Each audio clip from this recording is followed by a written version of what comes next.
आकाशवाणी देहरादून से प्रस्तुत हैं प्रादेशिक समाचार। पहले मुख्य समाचार। राज्य विधानसभा में 5,000 करोड़ रुपए से अधिक का अनुपूरक बजट पेश किया गया। अनुपूरक बजट में लगभग 3,756 करोड़ राजस्व पक्ष में और लगभग 1,256 करोड़ रुपए का पूंजीगत पक्ष में प्रावधान। सदन के दूसरे दिन विपक्ष ने उत्तराखंड विधानसभा में विभिन्न सत्रों की कम समयावधि का मामला उठाया। मुख्यमंत्री पुष्कर सिंह धामी ने कहा, गैरसैंण का सर्वांगीण विकास सरकार की प्राथमिकता। और मुख्यमंत्री ने टिहरी जिले में अतिवृष्टि से हुए नुकसान का निरीक्षण किया। नमस्कार, समाचारों के साथ मैं मुदिता और अब समाचार विस्तार से। राज्य विधानसभा के दूसरे दिन आज सदन के पटल पर 5,013 करोड़ रुपए से अधिक का अनुपूरक बजट पेश किया गया। इस अनुपूरक बजट में लगभग 3,756 करोड़ राजस्व पक्ष में और लगभग 1,256 करोड़ रुपए पूंजीगत पक्ष में हैं। केंद्र पोषित योजनाओं के अंतर्गत 1,531 करोड़ रुपए और बाह्य सहायतित योजनाओं के तहत 273 करोड़ रुपए का प्रावधान इस अनुपूरक बजट के माध्यम से किया गया है। बजट में आपदा प्रबंधन विभाग के तहत एसडीआरएफ, समग्र शिक्षा, सूचना विभाग, शहरी विकास के अंतर्गत नगरीय अवस्थापना के सुदृढ़ीकरण के लिए धनराशि का प्रावधान किया गया है। अनुपूरक बजट में वाइब्रेंट विलेज योजना पर भी ध्यान केंद्रित किया गया है। सत्र के दौरान विपक्ष ने उत्तराखंड विधानसभा में विभिन्न सत्रों की कम समय अवधि का मामला उठाया। कांग्रेस विधायकों ने कहा कि विधानसभा सत्र के कम चलने से जनहित के मुद्दों पर चर्चा नहीं हो पाती है। जनहित से जुड़े कई सवाल और मुद्दे बिना उत्तर दिए रह जाते हैं। कांग्रेस विधायक काजी निजामुद्दीन ने शून्यकाल में सदन की कम समय अवधि का मामला उठाया। उन्होंने कहा कि संसद समेत देश भर के विधानसभाओं में 3 सत्र के आयोजन का प्रावधान है। इस दौरान कम से कम 60 दिन सदन का संचालन होता है। विपक्ष ने नियम 299 के तहत ध्यानाकर्षण प्रस्ताव रखा और सरकार से इस पर जवाब मांगा।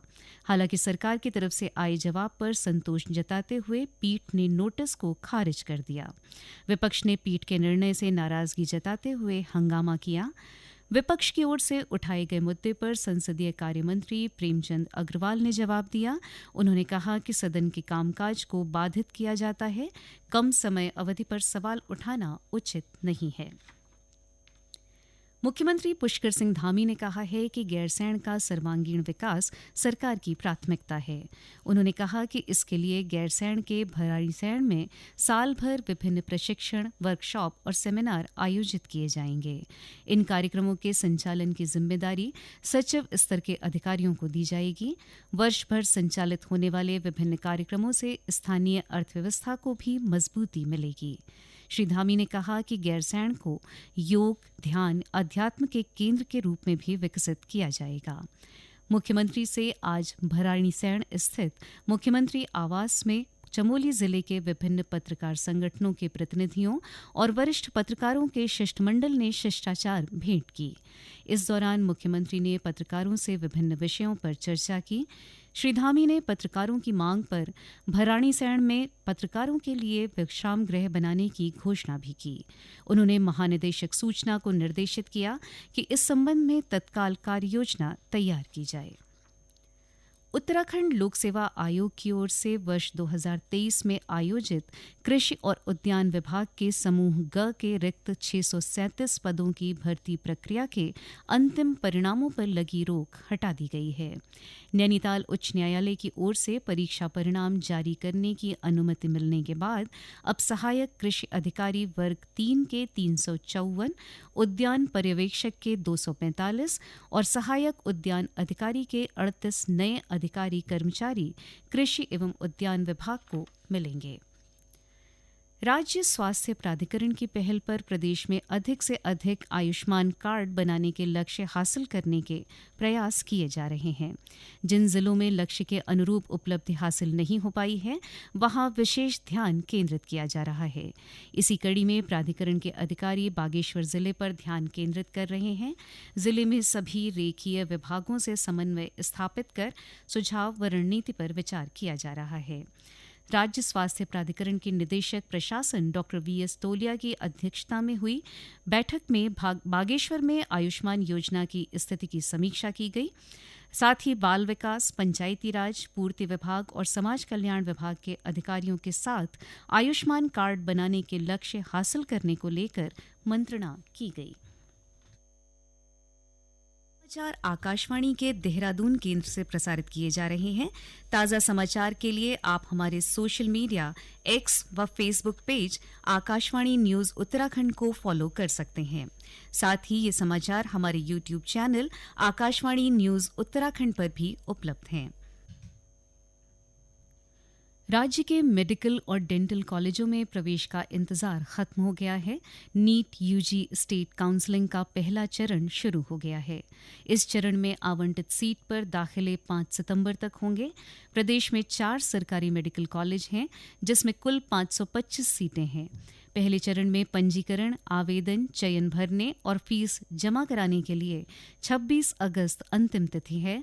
डाटा प्रोसेसिंग 27 और 28 अगस्त को होगा। 29 अगस्त को पहले चरण का सीट आवंटन हो जाएगा।